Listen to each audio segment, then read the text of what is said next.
ขอ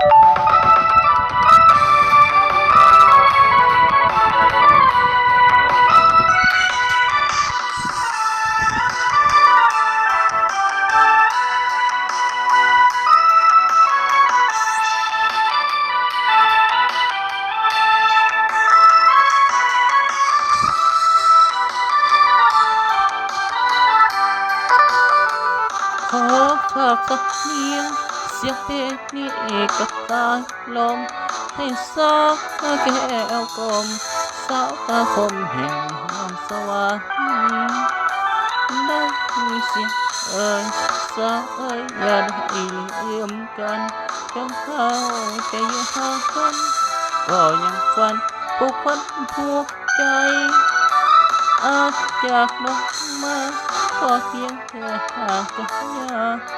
จิตใจเด็กดูห้องโอลาอุทิศมาบ่เคยหวังหายยังหักน้องอยู่ยอดชูเจ้าอย่าหายใจถึงเฮาจะอยู่ห่างไกลห้องหัวใจเฮาให้ต้องกันใจให้ใจน้องสักใจเฮาให้กดเกี่ยวอย่ามีซึ่งวันคนเหี่ยวบิดเบี้ยวที่หานขอให้เงียบเก่าทั้งเฮาเคยอยู่ร่วมกัน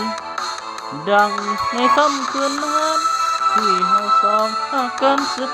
ใจขอฝากสักอย่างนี่มาพอหำกับเสียงเพลงให้สักนักแก่จงเก่งจังเป็นนักเก่งบาดใจสายนักแก่สาวอย่าทำท่าเป็นคนลืมไว้อย่าแกล้งประหารหัวใจขอผู้ชายเถิดสาวนักแก่เอาจวดกันเลยพี่น้องเลยเอาเกี่ยวแล้วกันเนาะ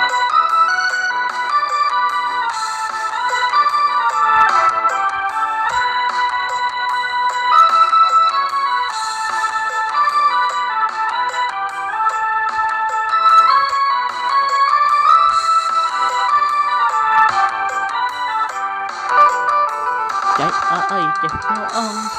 สกใจเฮาห้องกดเกี่ยวอย่ามีเสียงวันคนเลี้ยบิดเบี้ยวที่หันขอให้เก่าข้างเฮาเคยอยู่ร่วมกันดังในค่ำคืนนั้นที่เฮาสองหากันสุดใจขอฝากสักอย่างนี่มาพร้อมกับเสียงเพลงให้สักนักให้ทุกเพลงจะเป็นนักเลงประหารใจสายนักแก่สาวอย่าทำท่าเป็นคนลืมไว้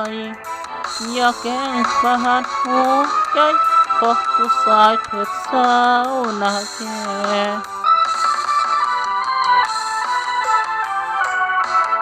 ฝากกดติดตามช่องของข้าพเจ้าด้วย